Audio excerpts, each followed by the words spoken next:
डर एक एहसास में आपका स्वागत है। इस चैनल पर आपको सुनने को मिलती हैं डरावनी और सच्ची भूतिया कहानियाँ। तो अगर आपको ऐसी ही वीडियोस देखना पसंद है तो हमारे इस चैनल को सब्सक्राइब करना ना भूलें। तो अब बढ़ते हैं आज की कहानी की ओर।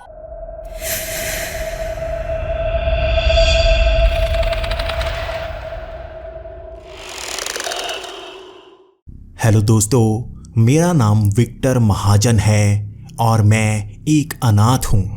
मैं एक बैंक में काम करता हूँ और कुछ महीने पहले मेरे साथ एक ऐसी घटना घटी थी जिसने मेरी ज़िंदगी बदल दी। हमारे बैंक में चोरी के लिए कुछ लोग आए थे और उन्होंने पैसा नहीं चुराया था बल्कि एक लॉकर से एक किताब को चुराया था। वो उसे लेकर एक कब्रिस्तान में भाग गए थे और मैं उनका पीछा करने लगा था क्योंकि हमारे पड़ोस में रहने वाली एक छोटी सी बच्ची को उन्होंने अगवा कर लिया था। उस बच्ची को तो मैं बचा पाया था, लेकिन उन्होंने मुझ पर गोली चला दी थी और ये शॉटगन की गोली थी जिसके छर्रे मेरे दिमाग के अंदर तक पहुंच गए थे। मेरी खोपड़ी फट गई थी, लेकिन डॉक्टर मुझे बचा पाए थे। वो छर्रे अब भी मेरे दिमाग के अंदर हैं और धीरे धीरे वो मुझे नुकसान पहुंचाते जा रहे हैं। मेरे पास 1 साल का समय है, ये बताया था मुझे उस डॉक्टर ने। इसीलिए उस कब्रिस्तान में जा पहुंचा जहां मैंने शैतान से सौदा कर लिया और उस शैतान ने मुझे दूसरी दुनिया में एक दरवाज़ा खोलने के लिए भेजा। वो इस दुनिया का दरवाज़ा था और मैंने उस दरवाज़े को आधा ही खोला था क्योंकि मुझे कुछ शक होने लगा था। मैं इस दुनिया में वापस आ गया और उस शैतान से जो मैंने सौदा किया था कि मैं उसका काम करूँगा और वो मुझे ज़िंदगी देगा, उसने मुझे कॉन्ट्रैक्ट पर साइन करने के लिए कहा था। मैं तो कॉन्ट्रैक्ट पर साइन कर आया था और उसका काम भी कर दिया था, लेकिन बदले में मुझे ज़िंदगी नहीं मिली। मैंने स्कैन करवाया और वो छर्रे अब भी मेरे दिमाग के अंदर ही है। ये स्कैन करवाने के बाद वो किताब मेरे हाथ में थी और उस अस्पताल से बाहर निकलते मैं ठगा हुआ महसूस कर रहा था। मैं नहीं जानता था अब मैं क्या करूं। मैंने किसी की मदद की और शायद दुनिया को खतरे में डाल दिया और बदले में मुझे कुछ नहीं मिला। मेरा दर्द थोड़ा कम हुआ, मेरी सेहत थोड़ी सी अच्छी हुई, लेकिन अब भी मैं मरने वाला ही हूँ। कुछ महीने बचे हैं मेरे पास, शायद उतना ही मैं जी पाऊँ, लेकिन एक मुसीबत इंसानों के लिए ले आया था शैतान से सौदा करके। अब धीरे धीरे उसके दास इस दुनिया में आएंगे और कुछ ना कुछ तो वो बुरा करने वाले हैं। शैतान को एक ऐसा प्यादा चाहिए था जो आधा इस दुनिया में है, आधा उस दुनिया में। मैं मौत को छूकर जिंदा हुआ था, इसलिए उसका काम कर पाया था और अब मैं जानता नहीं था आगे क्या करना है। मैं किससे सवाल करूं तो वो किताब मेरे हाथ में बार बार वाइब्रेट करती। जब भी कोई सवाल मेरे मन में आता वो किताब थोड़ा थोड़ा हिलने लगती क्योंकि वो किताब जवाब देती थी। उस किताब को लेकर मैं अपने घर में पहुंच आया था। मैंने पर्दे लगा दिए, मैं बेड पर बैठ गया और उस किताब को खोला। उससे निकलने वाले शब्द मेरी आंखों में जैसे गड़ से जाते, जैसे मेरे मन के अंदर वो आवाज़ सुनाई देती। वो भारी सी आवाज़ थी जो मन में गूंजती और उससे किए सवालों का वो जवाब देती। ये किताब थी जो आपके सवालों का जवाब देती है और मैंने इसका इस्तेमाल करके उस शैतान की मदद कर दी थी। और इस किताब ने अब मुझे बताया कि वो शैतान मुझसे क्या चाहता था। वो इस दुनिया को नर्क की दुनिया बनाना चाहता है, जहाँ पर वो रह सके, वो नियमों को तोड़ सके, क्योंकि वो भी इस दुनिया के नियमों में बंधा हुआ है। मैंने उस किताब से पहला सवाल बस यही किया, क्या तुम बता सकती हो कि तुम पहले किसके पास थी? कौन था जो तुम्हें उस लॉकर में रख कर आया था? इसका जवाब उस किताब ने नहीं दिया था। मैंने उस किताब से और सवाल पूछे कि कौन मेरी अब मदद कर सकता है, मुझे उसका जवाब दो। मुझे एक ऐसा इंसान चाहिए जो मेरी मदद कर सके, इन सब की जानकारी दे सके। वो किताब फिर से शांत थी। उसके पास कोई जवाब नहीं था और शायद वो किताब भी नियमों में बंधी थी। कुछ जवाब वो नहीं दे सकती थी, उन जवाबों को मुझे खुद ही ढूंढना था। मैं अपने घर में आकर ये सोच रहा था, आखिर मुझे किसके पास जाना चाहिए। ये किताब कुछ खास सवालों के जवाब ही देती है, उसके सिवा कोई जवाब नहीं देती। मुझे किसी को तो ढूंढना होगा जो इन चीज़ों का जानकार है। मेरे दिमाग में सबसे पहला ख्याल यही आया, क्यों ना उस लॉकर की डिटेल निकालूं। ये किताब किसके नाम पर उस लॉकर में रखी हुई थी, उस लॉकर का मालिक कौन है, उससे पता चल जाएगा आखिर मुझे किसके पास जाना है। मैं उसी बैंक में काम करता हूँ, इसलिए ये डिटेल्स निकालने में मुझे ज़रा भी परेशानी नहीं हुई। मैंने सारी डिटेल निकाल ली थी और उस फाइल को लेकर जैसे ही मैं बैंक के बाहर पहुंचा, उसे पढ़कर थोड़ा सा हैरान हुआ था। ये लॉकर इंस्पेक्टर गुप्ता के नाम पर था, शहर का मशहूर पुलिस वाला जो कई चोरों को पकड़ चुका है।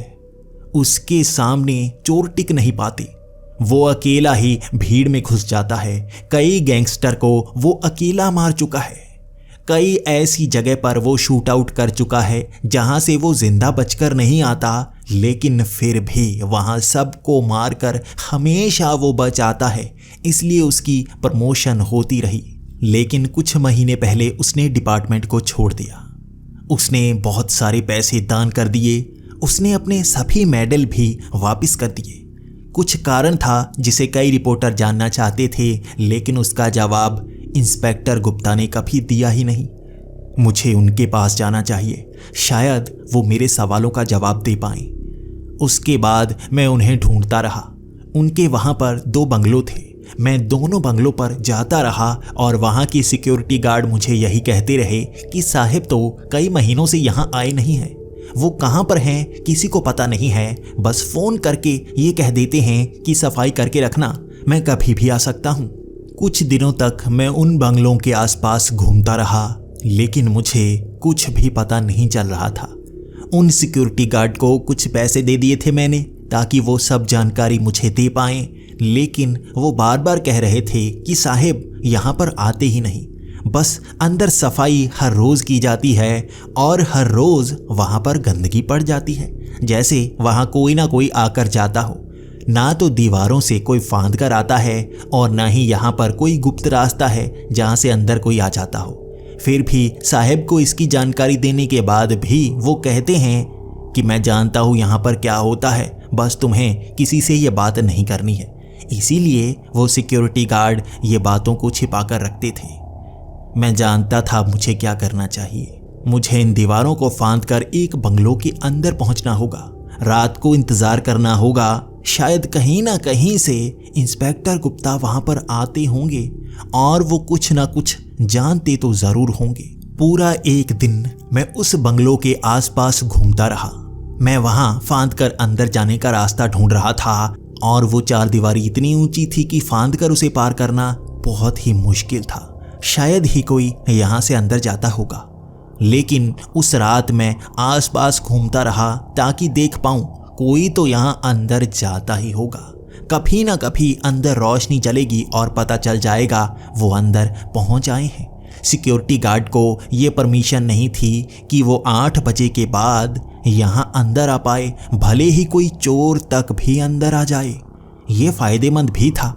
अगर मैं अंदर पहुंच जाऊं तो सिक्योरिटी गार्ड अंदर नहीं आएगा और मैं आराम से अंदर इंतज़ार कर पाऊंगा और शायद इंस्पेक्टर गुप्ता से मिल भी पाऊं।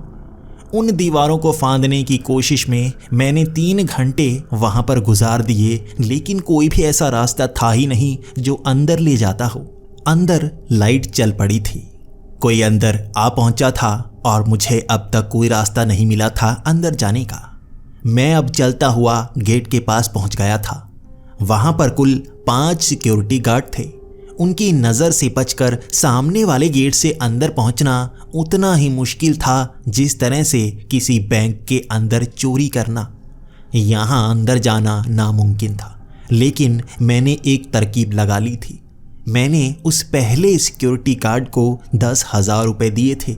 मैं बस ये देखना चाहता था कि अंदर कोई मौजूद है या नहीं। मैंने उससे कहा बस अपना थोड़ा सा आगे जाने देना, उसके बाद मैं दूरबीन से ये देखूंगा कि अंदर कोई है या नहीं। मैं एक न्यूज़ रिपोर्टर को ये फुटेज दे दूंगा, उसके बाद मुझे अच्छे पैसे मिल जाएंगे। तुम बस ये कह देना कि मुझे तो पता ही नहीं यहाँ अंदर से कौन वीडियो बना कर ले गया, इसी तरह से कहना।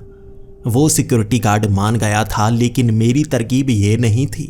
मैं उसे पैसों के साथ कुछ खाने पीने का सामान भी देने वाला था, जिसमें बेहोशी की दवाई मैंने मिला रखी थी। उस सिक्योरिटी गार्ड को इतना ज़्यादा सामान दे दिया था कि वो अकेला खा ना पाए, और सभी सिक्योरिटी गार्ड वहाँ शराब पीने के आदी थे। वहाँ चिकन के साथ मैंने उन्हें शराब दे दी थी, तो सबने मिल बांट कर खा लिया। वो धीरे धीरे आते, खाते जाते, और आधे घंटे में ही वो एक कोने में बेहोश पड़े थे, पांचों के पांचों बेहोश। लेकिन अब भी मुझे उन अलार्म को पार करके उस घर के अंदर तक पहुंचना था। ये मूवमेंट अलार्म थे। वहाँ पर जैसे ही कोई मूव करता वो अलार्म बज पड़ते। अब इनसे बचना मेरे लिए बहुत ज़्यादा मुश्किल था। बैंक में ऐसे ही अलार्म लगे हुए होते हैं। मुझे इनकी वायरिंग से छेड़छाड़ करनी आती है। मैं जानता हूँ इनकी वायरिंग कहाँ से निकलती है और इसकी कमज़ोर कड़ी कहाँ पर होती है। उन तारों को काटने के बाद उस घर के अंदर पहुँचना आसान हो गया था। वो दरवाज़ा खुला ही था। उसे खोलकर मैं जैसे ही अंदर पहुँचा, वहाँ पर इंस्पेक्टर गुप्ता सामने सोफे पर बैठे हुए थे। उन्होंने साधारण कुर्ता पजामा पहन रखा था और आगे बियर की 2 बोतलें रखी हुई थी। एक बोतल उनके हाथ में थी और एक दूसरी तरफ सोफे के पास रखी हुई थी। और मुझे देखते ही उन्होंने कहा, आओ बैठो, मैं तुम्हारा ही इंतज़ार कर रहा था। आओ जल्दी से बैठो, बातें करते हैं। मैं यहाँ पर ज़्यादा देर रुक नहीं सकता, मेरे लिए ये काफ़ी ख़तरनाक है। तुम जितनी जल्दी जो पूछना चाहते हो पूछ लो, फिर मैं यहाँ से जाना चाहूँगा। वहाँ उनके पास जाते वक्त मैंने यही सवाल पूछा, आपको पता है मैं कौन हूँ? मैं यहाँ पर क्या करने आया हूँ? और मैं पिछले कुछ दिनों से आपसे मिलने की कोशिश कर रहा हूँ, क्या आप सब जानते हैं? उसके बाद उन्होंने कहा, विक्टर महाजन, तुम्हारी खबर पड़ी थी मैंने। वहाँ बैंक में चोरी हुई। जब मेरे लॉकर की चोरी हुई तो मैं समझ गया था ये किसका काम है। मैं जानता था कोई बचेगा नहीं, लेकिन तुम उस कब्रिस्तान में जिंदा बचे थे। मैं हैरान हो गया था। वहाँ 2 लाशें तो सड़ी हुई मिली। मैं जानता हूँ उन्हें किसने मारा होगा, लेकिन तुम जिंदा कैसे बच गए, ये मेरे लिए हैरानी की बात थी। उस किताब को कोई पढ़ नहीं सकता था और ना ही वो पढ़ सकता होगा। शायद वो किताब तुम्हारे पास ही होगी, लेकिन मुझे भी कुछ सवाल पूछने हैं तुमसे। आखिर तुम्हें जिंदा क्यों छोड़ा गया? तुम भी तो मर जाते अगर वहाँ तक पहुँच जाते तो। मुझे अब ये तो पता चल गया था कि इंस्पेक्टर गुप्ता भी इस किताब के बारे में बहुत कुछ जानते हैं और उस शैतान के बारे में भी बहुत ज़्यादा कुछ जानते हैं। उस सोफे पर बैठकर मैंने उस बियर की बोतल को अपने से दूर कर दिया था, क्योंकि मैं शराब नहीं पीता। वो थोड़ा सा हैरान थे और मुस्कुराते हुए बोले, चलो कोई बात नहीं, मैं पानी ले आता हूँ। लेकिन मैंने उन्हें रोक दिया। मैंने कहा, सवाल ज़रूरी है, पानी या शराब की ज़रूरत नहीं, बस सवाल ज़्यादा ज़रूरी है। मैं वैसे भी ज़्यादा समय बर्बाद नहीं कर सकता, मेरे पास ज़्यादा समय है ही नहीं। मैंने इंस्पेक्टर गुप्ता से कहा, मैं तो बस उस बच्ची को बचाने के लिए उन चोरों के पीछे भाग गया था। कई चोरों को तो पुलिस ने मार दिया था, लेकिन 2 बच निकले थे। वो उस कब्रिस्तान तक पहुंच गए थे। शायद वो वहां से आगे जाने वाले थे या शायद वहीं पर रुकने वाले थे। मुझे कुछ समझ में नहीं आया। मैंने उस बच्ची को तो बचा लिया, लेकिन उन चोरों ने मुझ पर गोली चला दी। वो गोली मेरे सर से टकराई थी। अब भी उसके छर्रे मेरे दिमाग के अंदर हैं, जो धीरे धीरे मुझे नुकसान पहुंचा रहे हैं। इसलिए मेरी मौत नज़दीक है। लेकिन मैंने एक गलती कर दी। वहाँ से मुझे छोड़ दिया गया था। मैं बेहोश हो गया था। उन चोरों को किसी ने इस तरह से मार दिया कि उनके शरीर काले फिर गए। फिर कुछ दिनों बाद मैं वहीं पर आया, क्योंकि जब मैं बेहोश हो रहा था मैंने कुछ देखा था। एक धुंधला सा काले सूट में आदमी जो धुआं सा बन रहा था।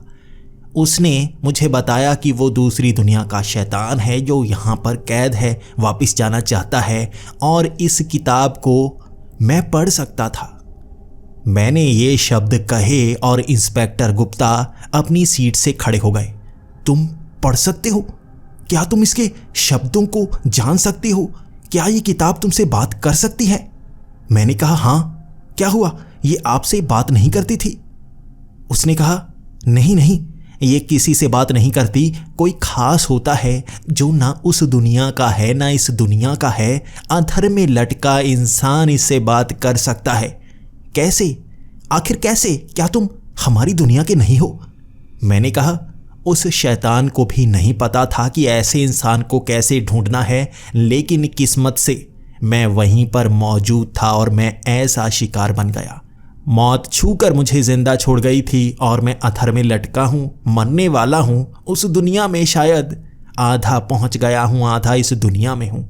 इसीलिए इस किताब के वो अक्षर मुझे नज़र आते हैं। मैं समझ नहीं पाता, लेकिन अक्षर आंखों में घुसते हैं। मेरे शरीर के अंदर से आवाज़ें आती हैं। इस किताब की आवाज़ एक भारी सी आदमी की आवाज़ है। मैं नहीं जानता ये आवाज़ किसकी है।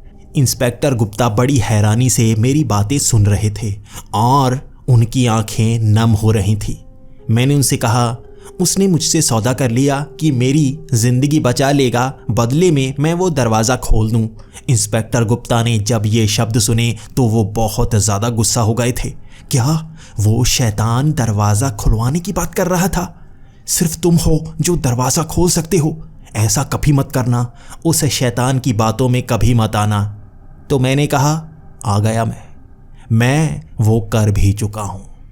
वो निराशा से उस कुर्सी पर बैठ गए थे और उन्होंने वो हाथ सर पर रख लिए थे। ये तुमने क्या कर दिया? तुमने उस दरवाजे को खोल दिया? मैंने कहा नहीं, मैंने पूरा नहीं खोला, मैंने अधूरा दरवाज़ा खोला क्योंकि इस किताब ने मुझे ऐसा करने को कहा था, तो मैं ऐसा करके वापस आ गया। वो शैतान वहाँ से कहाँ चला गया मुझे पता नहीं। मैं जानता हूँ वो दरवाज़ा मुझे बंद करना है, लेकिन कैसे?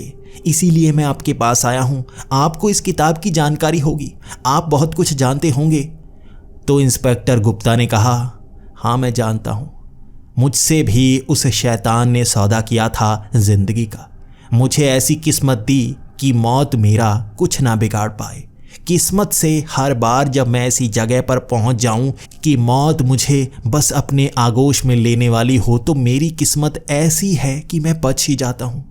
तुम्हें क्या लगता है 20 गुंडे जिनके हाथों में AK-47 हो और मेरे हाथ में एक चाकू हो, क्या वो मुझे मार पाएंगे या मैं उन्हें मार पाऊंगा? मैंने उन 20 लोगों को मार दिया था और एक गोली मेरे शरीर को छू तक नहीं पाई थी। ऐसी किस्मत थी मेरी। तुम नहीं जानते मैंने कैसे कैसे केस सुलझाए हैं, क्योंकि मौत मेरे करीब तो आती है, बस मुझे आगोश में ले नहीं पाती। ये शाप है मेरा, मैं बूढ़ा होकर ही मरूंगा। लेकिन एक गलती कर दी मैंने इस शाप को वरदान समझ लिया और इसका गलत इस्तेमाल किया। बहुत गलत काम किए मैंने। उस शैतान की बातों में आकर बहुत कुछ गलत किया, इसीलिए मैंने काम छोड़ दिया और मैं पीछे पड़ गया था उस शैतान के। वो जो भी करना चाहे मैं उसे बिगाड़ने में लगा हुआ था। उस किताब को भी मैंने ऐसी जगह पर छिपा रखा था कि कोई ढूंढ ही ना पाए। इसी कारण वो शैतान उसे वहाँ से निकाल नहीं पाता, और जब उसे पता चला वो किताब कहाँ है तो उसने उन चोरों को भेजा होगा। उन चोरों को क्या लालच देकर भेजा होगा मुझे नहीं पता, लेकिन वो उसे जिंदा नहीं छोड़ता क्योंकि उनसे कोई सौदा नहीं हुआ होगा। ये लोग कौन हैं, कहाँ से आए, तुम्हें पता लगाना होगा। जो दरवाज़ा तुमने खोला है उसे बंद करना होगा, वरना हमारी ये दुनिया नर्क की दुनिया बनेगी। वो अपनी दुनिया जैसी इस दुनिया को बना देगा। वो खुद तो ये सब नहीं कर सकता, अपने दास से करवाएगा। वो हमेशा अपनी दुनिया के उन दरिंदों को यहाँ लाना चाहता है और तुम उसे मिल गए, वो दरवाज़ा खोलने वाले। तुम्हें इसके बदले में क्या मिला? मैंने कहा उसने ज़िंदगी देने का वादा किया था, लेकिन कुछ नहीं दिया। मैं अब भी मरने वाला हूँ। मैंने स्कैन करवाए हैं, वो छर्रे दिमाग के अंदर की तरफ जाए जा रहे हैं। धीरे धीरे मेरी मौत होने वाली है। उससे पहले मैं अपनी गलती सुधारना चाहता हूँ। मैं वो काम करना चाहता हूँ जिससे वो दरवाज़ा बंद हो जाए और शैतान वहीं पहुँच जाए जहाँ वो पहले था। मैंने इंस्पेक्टर गुप्ता को ये भी बता दिया कि ये किताब मुझे कुछ जवाब देती है। तो इंस्पेक्टर गुप्ता ने कहा इससे पूछो वो शैतान अब कहाँ है। मैंने उस किताब को खोला तो उसके शब्द मेरे शरीर के अंदर गए। मैं उससे बातें करने लगा था और मैंने उस किताब से पूछा, इस समय वो शैतान कहाँ पर मौजूद है। मुझे फिर से जवाब नहीं मिला। इंस्पेक्टर गुप्ता पूछ रहे थे, क्या मिला जवाब? मैंने कहा, कुछ खास सवालों का ये जवाब नहीं देता। तो इंस्पेक्टर गुप्ता ने कहा, यकीनन उस शैतान से जुड़े सवालों का ये जवाब नहीं देगा जब तक वो ना चाहे। ये शैतानी किताब है और इस दुनिया में आकर ये उसकी बात ज़रूर मानती है। ये उससे आज़ाद होना चाहती है, इसलिए तुम्हारे सवालों का जवाब देती है, लेकिन कभी भी शैतान से जुड़े सवालों का जवाब नहीं देगी। तुम्हें उन सवालों को घुमाकर पूछना होगा। तुम्हें इस तरह से सवाल पूछने होंगे कि उस शैतान का पता भी चल जाए और उससे जुड़ा सवाल भी ना बने। उसके बाद मैं सोचने पर मजबूर हो गया कि किस तरह से सवाल पूछूं, और हर कोशिश के बावजूद भी जवाब नहीं मिला। तो हमने सोचा हमें पता लगाना होगा वो शैतान इस समय कहाँ पर मौजूद है। उसी के पास रास्ता मौजूद है वो दरवाजे का। वो दरवाजे को किस जगह पर खोलता होगा ये भी हमें नहीं पता है। लेकिन इंस्पेक्टर गुप्ता ने कहा, वो लोग जो चोरी करने आए थे उनकी जानकारी पुलिस के पास थी। वहाँ मैंने न्यूज़ में पढ़ा था वो बंगाल के थे। वो उन जंगलों में रहने वाले उस कबीले के लोग थे जिन्हें शैतान की पूजा करने वाले लोग कहा जाता है। वो वहाँ से आए थे। मैंने कहा, कौन सा कबीला? शैतान को मानने वाला कबीला? तो इंस्पेक्टर गुप्ता ने कहा, हाँ, बंगाल के जंगलों में एक पहाड़ी है जिसे कहा जाता है रेत की पहाड़ी। उसके आसपास ऐसे कबीले वाले लोग रहते हैं जो शैतान की पूजा करते हैं। वहाँ पर ना पुलिस जाती है ना आम जनता जाती है। जो भी वहाँ जाता है वापस नहीं आता। कहते हैं कि उनके पास अजीब सी शक्तियाँ हैं। वो लोगों के शरीर को अपना बना लेते हैं और वहीं पर उनके शरीर से जो मर्जी हो वो करवाते हैं। वो उन्हें जान से भी मार देते हैं। वहीं से लोग आए थे, इसीलिए इस तफ्तीश को भी बंद कर दिया गया। वहाँ उसे ढूंढने के लिए कुछ लोग गए होंगे। जब वापस नहीं आए तो सरकार ने सोचा होगा ऐसी तफ्तीश करने का कोई फ़ायदा नहीं जो मौत को लेकर आए। हमें वहाँ पर जाना होगा। मुझे नहीं पता कि सौदे में तुम्हें तुम्हारी दी गई बात क्यों नहीं पूरी हुई। वो शैतान भले ही बुरा है लेकिन वादे का पक्का है। कॉन्ट्रैक्ट साइन करने के बाद तुम्हें वो मिलना चाहिए था जिसका वादा हुआ था। तुम्हें क्यों नहीं मिला? मुझे तो पूरी चीज़ मिली थी। मैं हैरान था और मैंने कहा, मुझे ज़िंदगी मिली ही नहीं। मैं अब भी मौत के करीब जा रहा हूँ। मुझे अब भी खून की उल्टी आती है। मैं धीरे धीरे मर रहा हूँ और बस मरने से पहले गलती सुधारना चाहता हूँ। बस मुझे ज़िंदगी नहीं चाहिए। हमें वहीं उस रेत की पहाड़ी पर जाना होगा। वहाँ से कुछ ना कुछ तो पता चलेगा। वो दरवाजे का रास्ता हम ढूंढ पाएंगे। अगले ही दिन हम पश्चिम बंगाल में पहुँच आए थे। उसी जंगल के अंदर जाते वक्त मुझे बहुत ज़्यादा डर लग रहा था क्योंकि मैं मरने से पहले अपना काम पूरा करना चाहता था। यहाँ जो कहानियाँ हमने लोगों से भी सुनी थी वो बेहद ही दर्दनाक और डरावनी थी। हर कोई कह रहा था रेत की पहाड़ी के पास से भी मत गुजरना, कोई बच नहीं पाता। वो कबीले के लोग एक बार पकड़ लेते हैं तो जिंदा नहीं छोड़ते। हम तो उसी तरफ जा रहे थे और उन्हीं कबीले वालों के बीच पहुंचना था हमें। उस पहाड़ी के पास जाते वक्त वो पेड़ टेढ़े मेढ़े थे। आमतौर पर ऐसे पेड़ जंगलों में नहीं मिलते। वो तो बनावटी पेड़ थे जिसके पत्ते प्लास्टिक जैसे लग रहे थे। उन्हें तोड़ा नहीं जा सकता था। उन पेड़ों की टहनियों से एक अलग सी चमक थी, जैसे उनसे गोंद टपक रही हो, लेकिन वो बिल्कुल साफ प्लास्टिक की तरह थी जो नीचे तक नहीं पहुंच रही थी। आगे बढ़ते बढ़ते वहाँ दलदली इलाका आ गया था, लेकिन यहाँ पर बारिश कम ही होती है। ये खास जगह है। रेत की पहाड़ी के पास कभी बारिश होती ही नहीं। कई लोग जो रेत की पहाड़ी के पास गए थे उन्होंने बताया था कि पूरे जंगल में बारिश होती है, बस इस छोटे से इलाके में कभी बारिश होती ही नहीं। कई बार तो 1 फुट इधर बारिश हो रही होती है और 1 फुट इस पहाड़ी के पास बारिश नहीं होती। कुछ शाप है जो यहाँ पर बारिश को बांध देता है। और यहाँ जैसे जैसे हम आगे बढ़ते गए, दलदली इलाके के आगे बारिश होना शुरू हो गई थी। यहाँ पर बारिश इतनी तेज़ होती है कि आगे तक देखने में भी परेशानी हो रही थी। उस दलदल का पानी जैसे कभी कभी बहुत गहरा हो जाता। वहाँ पानी के नीचे कुछ टहनियाँ इस तरह से हिल रही थी कि जब भी हम पैर रखते हमारे पैरों को जैसे वो पकड़ लेती। वहाँ पर मैंने इंस्पेक्टर गुप्ता को देखा था और उनकी किस्मत को देखा था। एक पेड़ जो हमारे ऊपर आकर गिरने वाला था, मैं तो उससे छलांग लगाकर बच गया, लेकिन इंस्पेक्टर गुप्ता के बिल्कुल सर के पास आकर वो पेड़ किसी टहनी से थोड़ा सा लटकने के कारण एक तरफ गिर गया। तभी मेरे मुंह से आवाज़ निकली थी, क्या किस्मत है आपकी, आप तो बच गए। तो वो हंसने लगे। यही तो खास बात है, यही है मेरा शाप। किस्मत बहुत तेज है मेरी, जो मुझे मरने नहीं देती।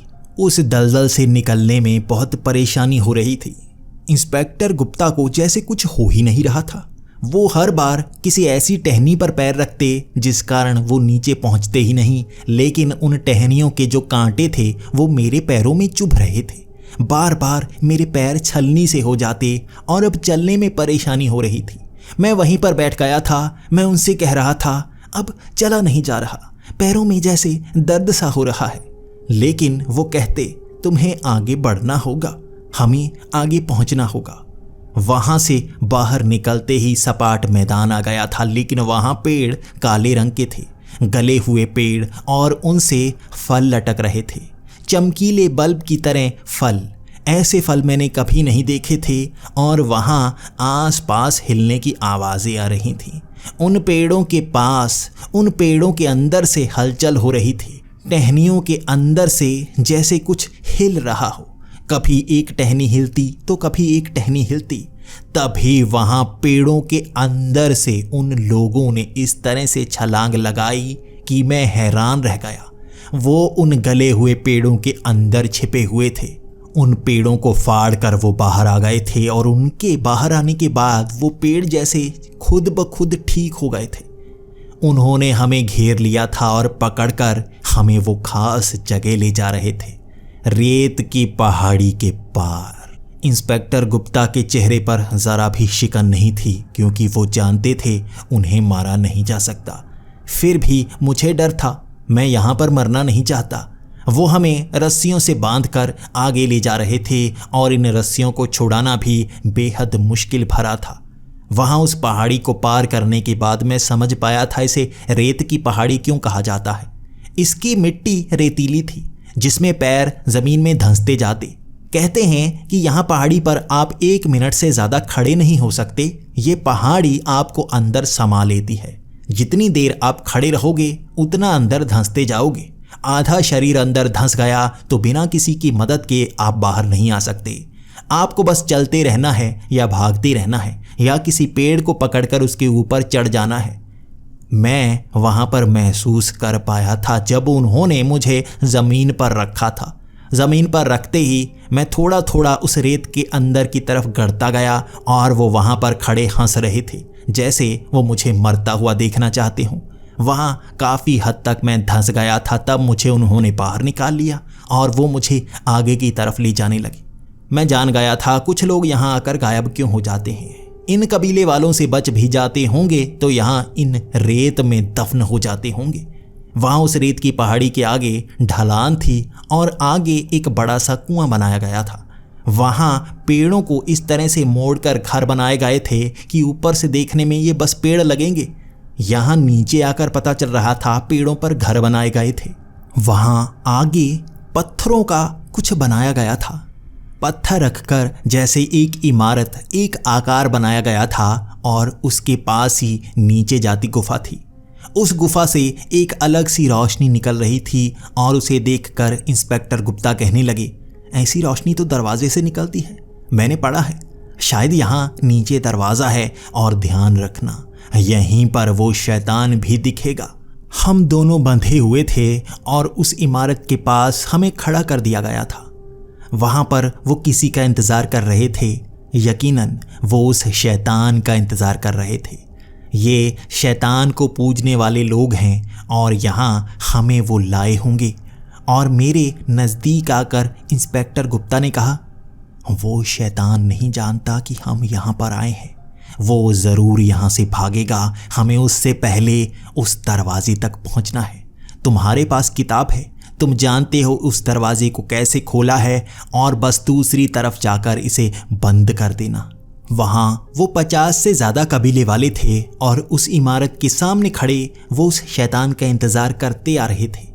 वो उसी गुफा से शायद बाहर निकलने वाला था और उससे पहले ही हमें कुछ ना कुछ तो करना था। उस शैतान की नज़रों से हमें बचना था। और उसके बाद इंस्पेक्टर गुप्ता ने उन रस्सियों को कैसे खोल लिया, मुझे समझ में नहीं आया। जैसे ही उन रस्सियों को उन्होंने खोल लिया था, उन कबीले वालों ने तीरों की बौछार कर दी थी। इंस्पेक्टर गुप्ता को एक तीर भी छू नहीं पा रहा था, जैसे वहां पर हवा चलना शुरू हो गई थी। जैसे ही कोई तीर उनके शरीर के करीब आता, जैसे हवा का झोंका उसे एक तरफ मोड़ देता। उनके सर के पास से निकलते हुए तीर भी मैं देख पा रहा था। उन्हें जैसे छूकर निकल जाते, लेकिन उनके शरीर के अंदर नहीं जाते। वो जैसे अमर से थे। किस्मत उनके साथ थी और एक छोटे से तीखे पत्थर के सहारे उन्होंने 10 कबीले वाले उन लोगों को मार दिया था। बड़ी आसानी से वो पत्थर को बस फेंकते और उसकी नोक बिल्कुल उनके जैसे सर से टकराती। सर पर चोट ऐसी लगती कि वो वहीं पर बेहोश हो जाते और मौत के आगोश में चले जाते। वहां वो भीड़ तीरों की बारिश कर रही थी और वो तीर उन्हें छूकर निकल जाते, किसी दूसरे के सीने में समा जाते, किसी की आंख में लग जाते। 50 की भीड़ कब 5 से 10 लोगों की भीड़ रह गई थी, पता ही नहीं चला था। और उसके बाद वहां गुफा से वो शैतान बाहर आ गया था। उसकी नज़र हम पर पड़ी तो वो भौंचक्का सा हो गया था। उसे शायद समझ में नहीं आया था कि हम यहाँ तक इतनी आसानी से कैसे पहुँच आए हैं। लेकिन इंस्पेक्टर गुप्ता को देखकर वो इतना ज़्यादा घबराया नहीं था जितना मुझे देखकर घबरा गया था। वो तीरों की बारिश इंस्पेक्टर गुप्ता पर हो रही थी और उस शैतान ने जैसे हवा में उड़ते हुए तीरों को रोक लिया था और ऊंची आवाज़ में कहा, कोई इसे मारने की कोशिश नहीं करेगा, सिर्फ पकड़ने की कोशिश करो। मौत इसे खत्म नहीं कर सकती, इसीलिए मारना मत। उसके ये शब्द थे और 5 से 7 लोग हर हथियार को छोड़कर बस उसे पकड़ने में लगे हुए थे। इंस्पेक्टर गुप्ता अब थोड़ा घबराए हुए लग रहे थे। जैसे उन्हें मारने की कोशिश करने वाला हर बार विफल हो जाता है, लेकिन पकड़ने वाला आसानी से जीत जाता है। उन 5 लोगों ने बड़ी आसानी से इंस्पेक्टर गुप्ता को पकड़ लिया था और उसके बाद शैतान ने कहा था, इसे मारना मत, कोई मार नहीं पाएगा, तुम्हारा अंत हो जाएगा। उन कबीले वालों के शरीर से लाल सी रोशनी निकल रही थी। इससे पहले इस शक्ति का उन्होंने इस्तेमाल किया ही नहीं था। उनकी शक्ति ऐसी थी कि वो ज़मीन से जकड़ से रहे थे, जैसे ज़मीन से चिपक रहे हों। इंस्पेक्टर गुप्ता हिल नहीं पा रहे थे और 2 लोगों ने मुझे आकर पकड़ लिया था। मैं तो पहले ही बंधा हुआ था और छूट नहीं पा रहा था, लेकिन 2 लोगों ने मुझे भी पकड़ लिया था। वो शैतान मुझे देखकर ज़्यादा घबराया हुआ था और इसे देखकर मैं भौंचक्का था। मुझ में क्या खास है जो ये डरा हुआ है? मैं तो आम इंसान हूँ, मैं शायद ही कुछ कर पाऊँ, मुझे तो लड़ना तक नहीं आता। उसके बाद वो शैतान उस गुफा की तरफ भागने लगा। वो उसका दरवाज़ा बंद करने वाला था, उसका रास्ता बदलने वाला था। वो दरवाज़ा वहाँ पर कुछ ही क्षण के लिए रहने वाला था, कुछ मिनट। उससे पहले ही हमें उसे बंद करना होगा। हमें वो दरवाज़ा अपनी तरफ से बंद करना होगा, वरना वो शैतान उसे यहाँ से कहीं और ले जाएगा और हम शायद दोबारा ढूंढ ना पाएं। इंस्पेक्टर गुप्ता बचने की हर कोशिश कर रहे थे, लेकिन उन 5 लोगों ने उन्हें जकड़ा हुआ था, वो छूट नहीं पा रहे थे। उसके बाद मुझे लगा कि जो करना होगा मुझे ही करना होगा। इससे पहले पूरी जिंदगी में मुझे कभी पता नहीं था कि मैं इतना ताकतवर हूँ। उस रस्सी को मैंने हाथों से बड़ी आसानी से तोड़ दिया था। उन 2 लोगों से लड़ने में मुझे ज़्यादा परेशानी नहीं हो रही थी। मैं ज़ोर से मुक्का मारता और वो कई फीट पीछे गिर जाते। मुझ में जैसे अजब सी शक्ति थी और उसके बाद वो 5 लोग भी मुझ पर झपट पड़े थे। 7 लोग मुझको पकड़ने में लगे हुए थे और वो जैसे मुझे ज़मीन में दबा रहे थे। उनकी पकड़ ज़्यादा मजबूत नहीं थी, लेकिन वो लाल रोशनी ज़मीन से जुड़ सी जाती जिसे मैं दूर ना कर पाता, जैसे वो काफ़ी करीब से उसे पकड़ लेते हों और वो शक्ति मुझसे ज़्यादा ताकतवर हो। मैंने एक कबीले वाले का स्तर पकड़ा था, गलती से उसे ज़मीन में गाड़ने की कोशिश की और ज़मीन फटी। वो कबीले का एक आदमी उस फटी ज़मीन में अंदर की तरफ धंसना शुरू हो गया। वो लाल नर्क की रोशनी थी जो उसे खींच रही थी। उस फटी ज़मीन में कब्र जैसा छेद हो गया था जो उस कबीले वाले को अपने अंदर समा कर ले गया।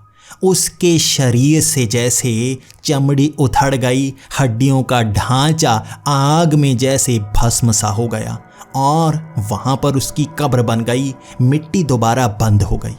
मैंने दूसरे कबीले वाले को फिर से ज़मीन में गाड़ने की कोशिश की और फिर से ज़मीन फटी, उसे खींच कर ले गई, उसे हड्डियों का ढांचा बनाया और आग में जलाकर खुद में समा लिया। वहाँ वो 5 कबीले वाले मुझसे डर कर दूर भाग रहे थे। मैं जान गया था मुझ में क्या शक्ति है। मैं उस शैतान से नर्क की शक्ति को पा चुका था। मैं जिसे भी ज़मीन में गाड़ता उसकी कब्र बन जाती, चाहे वो कितना भी शक्तिशाली हो।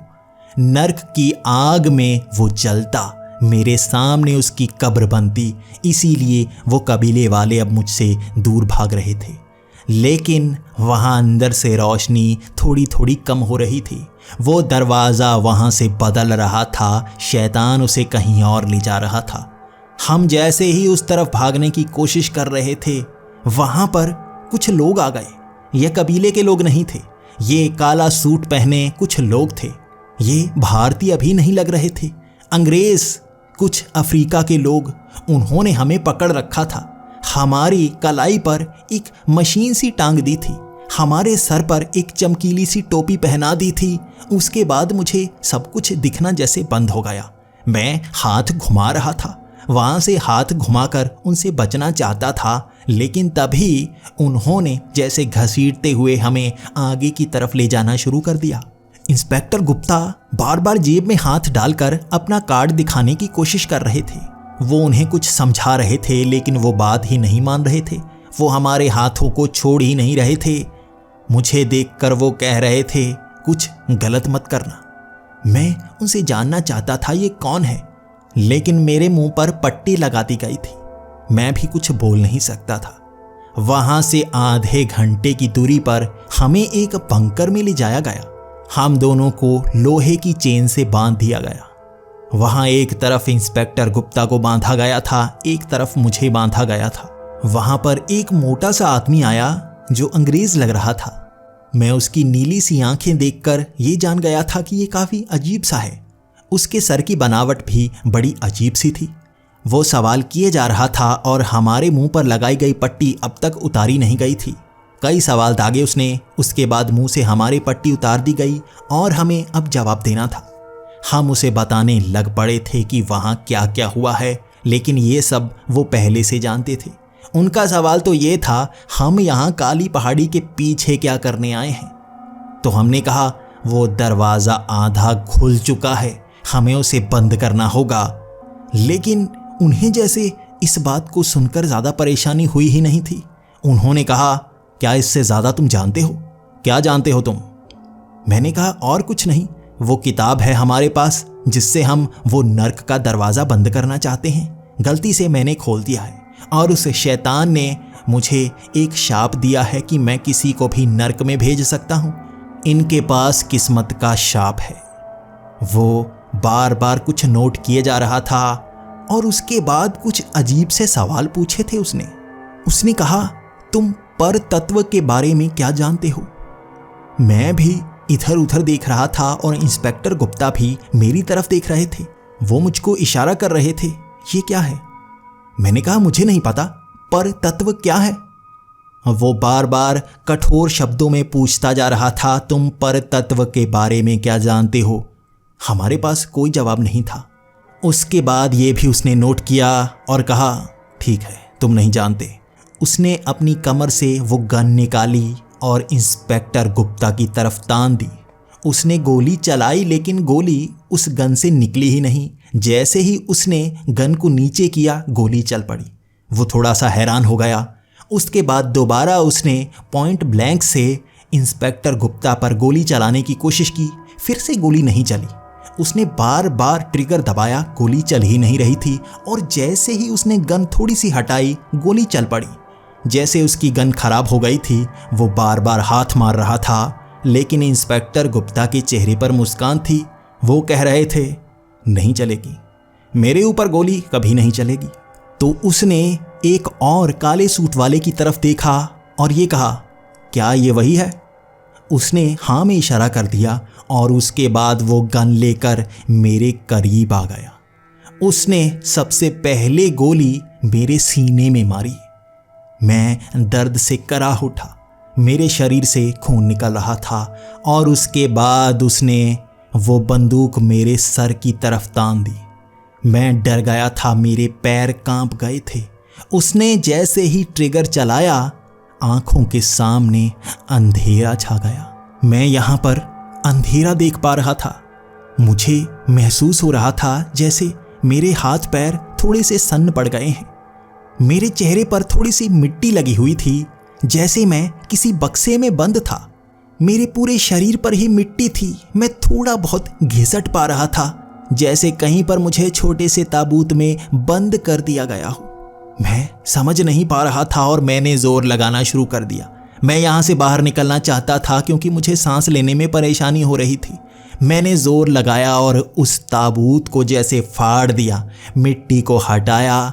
मैं एक कब्र से बाहर निकल आया था। मैंने देखा मैं कहाँ हूँ। मैं उसी कब्रिस्तान में था जहाँ मेरे साथ वो दुर्घटना घटी थी। उसी कब्रिस्तान की एक कब्र को फाड़ कर मैं बाहर आ गया था। मैंने अपने शरीर से मिट्टी को झाड़ा। मेरे शरीर पर एक भी कपड़ा नहीं था, लेकिन मेरे शरीर पर गोली का निशान तक नहीं। सर में हो रहा वो दर्द बिल्कुल नहीं था। मेरा शरीर तो बिल्कुल तरोताज़ा हो गया था। उसके बाद मैं इधर उधर देखने लगा, आखिर मैं यहाँ पर कैसे पहुँच आया। मैं भागकर उस बड़े से हॉल की तरफ गया जहाँ पर आईने में देखकर मैं काफ़ी हैरान था।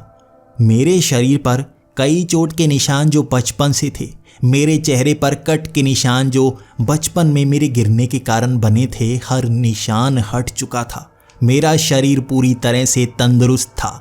उसके बाद वहाँ पड़े वो पुराने से कपड़े मैंने पहन लिए थे। मैं ये कहाँ पर आ गया और वो लोग क्या थे और पर तत्व क्या है? कई सवाल मेरे दिमाग में घूम रहे थे और आधी रात का समय था। मैंने घड़ी देखी, वहाँ 12 बजे हुए थे। मैं जान नहीं पाया था इतनी दूर से मैं यहाँ तक कैसे पहुँचाया था। वहाँ पड़ी घड़ी में तारीख वही थी। शायद गोली 10 मिनट पहले ही चली होगी। वहाँ मेरी मौत तो ज़रूर हुई होगी। गोली मेरे सर में मारी गई थी, लेकिन मैं यहाँ पर वापस कैसे पहुँच आया? क्या मैं दोबारा जिंदा हो गया था? वो रात मैंने डर डर कर निकाली थी। कई सवाल दिमाग में घूम रहे थे और अगले दिन सबसे पहला काम मैंने अस्पताल जाकर किया था। मैंने फिर से स्कैन करवाए थे और डॉक्टर हैरान था मैं बार बार स्कैन करवाने क्यों आ रहा हूँ। हर बार एक ही नतीजा तो निकलता है, लेकिन इस बार स्कैन में जो आया था उसे हर कोई देखकर हैरान था। पूरे अस्पताल में हड़कंप मच गया था। मेरे दिमाग में वो छर्रे मौजूद ही नहीं थे। डॉक्टर कह रहा था ऐसा हो ही नहीं सकता। उन छर्रों को किसी ऑपरेशन से भी निकाला नहीं जा सकता। वो तो उस दिमाग में ही थे। कैसे निकाल दिए तुमने? वहाँ उनको कोई जवाब दिए बिना मैं बाहर आ गया था, क्योंकि मैं जानता था ये मेरा वो पहले वाला शरीर नहीं है। मौत के बाद मैं इस कब्रिस्तान में उठा हूँ। शायद यही मेरा शाप है। मुझे मारा नहीं जा सकता। मैं जब भी मरूंगा इस कब्रिस्तान में उठूंगा। और अब मुझे उस दरवाजे को भी बंद करना है। उन सवालों का जवाब भी जानना है। कहाँ हैं इंस्पेक्टर गुप्ता, क्योंकि उन्हें भी शायद मारा नहीं गया होगा। वो लोग कौन हैं जो सूट पहने वहां किसी चीज की रक्षा कर रहे थे और उन्हें परवाह नहीं थी कि शैतान इस दुनिया में अपने दास ला रहा है। कौन सी संस्था के लोग थे वो? क्या है यहाँ की सच्चाई? आने वाले एपिसोड बहुत ही रोमांचक होने वाले हैं, तो हमारे साथ जुड़े रहिए और जानिए क्या है सच्चाई विक्टर महाजन की, यानी कि द डेड मैन।